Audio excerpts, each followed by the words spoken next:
What's the biggest technical difference between a standard OTP and what we're building?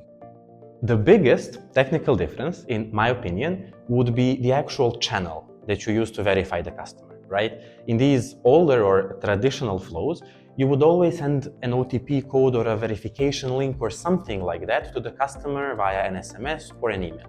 The whole point of this was to validate who has which, for example, SIM card, right? With Number Verify, this goes out the window.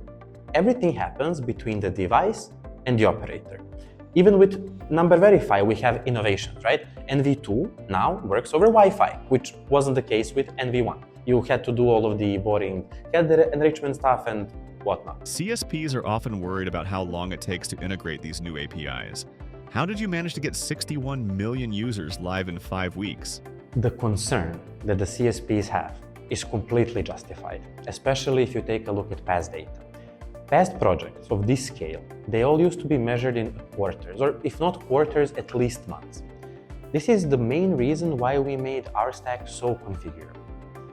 Let's take as an example the latest work we did with Google Firebase. We were able to migrate all of their users, 60 plus something million users, to our stack in a matter of weeks. It took us 5 weeks actually. With the latest iteration of our stack, we've been able to cut this time even more.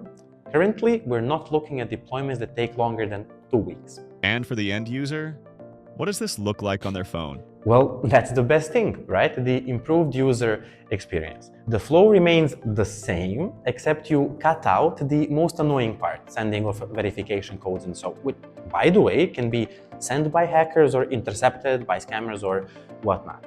With Number Verify, where everything happens between the end user's device and the operator network, it's definitely the safer way for the end user and happens completely transparent to them.